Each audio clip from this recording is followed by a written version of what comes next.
एक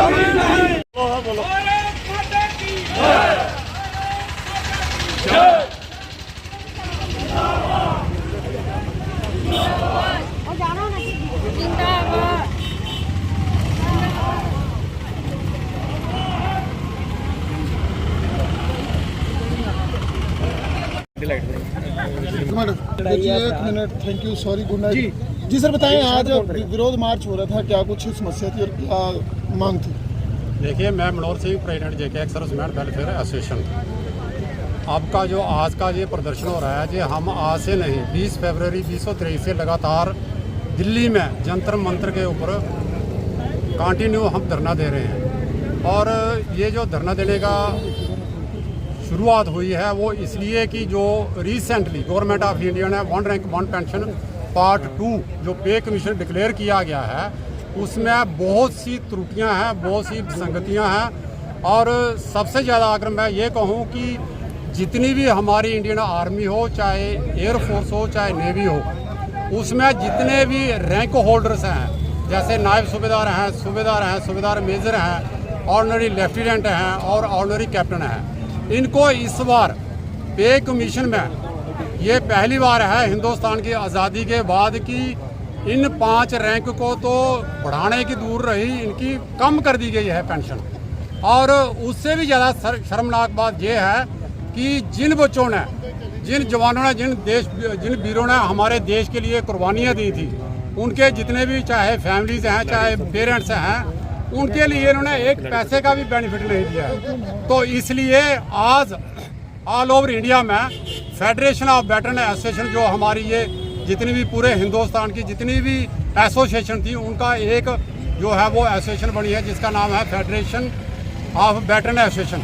उनकी कॉल के ऊपर आज 100वें दिन के ऊपर हमने जितने भी हमारे हिंदुस्तान की तहसील हेडक्वार्टर हैं, वहाँ पे जा कर के हमने जो 3 अप्रैल 2023 को जो मेमोरेंडम दिया था ऑनरेबल अपने डिप्टी कमिश्नर के थ्रू, और उसके बाद 30 अप्रैल को जितने भी हमारे डिस्ट्रिक्ट के मेंबर ऑफ पार्लियामेंट थे उनके थ्रू हमने जो मेमोरेंडम दिया था, उसका आज हम तहसील लेवल से लेकर के डीसी ऑफिस तक उनका रिमाइंडर देने के लिए आज हम ये सारे इकट्ठे हुए थे और उसका प्रदर्शन जो है वो आज। सर क्या देखते हैं कि सैनिक जो हैं वो जो नौकरी कर चुके हैं वो तो अपनी पेंशन के लिए लड़ रहे हैं, वो तब क्यों नहीं लड़े जब अग्निवीर के माध्यम से 4 वर्ष कर दिया गया, उन्हें पेंशन की स्कीम भी नहीं है, पेंशन का लाभ नहीं है और अन्य लाभ खत्म कर दिए गए आर्मी के या सुरक्षा बलों के?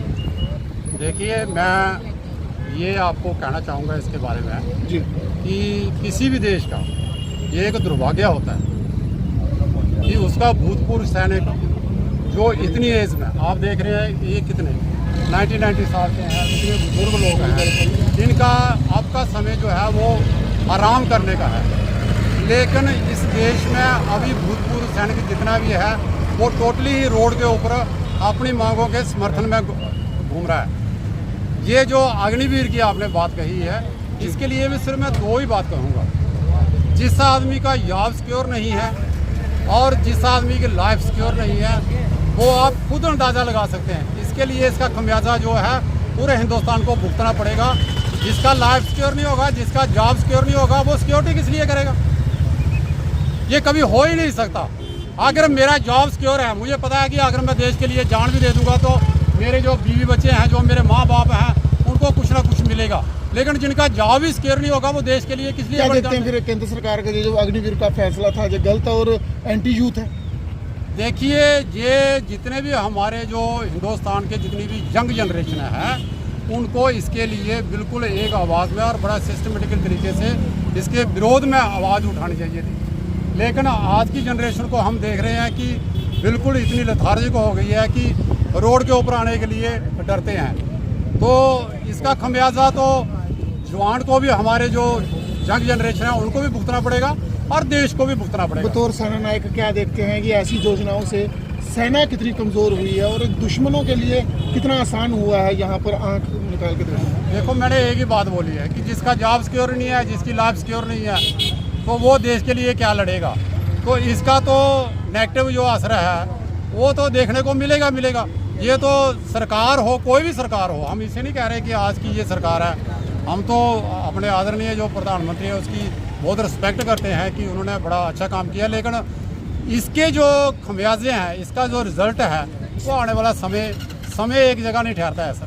समय बदलता है और जो समय के साथ नहीं चलता है, समय उसे ही बदल देता है। तो ये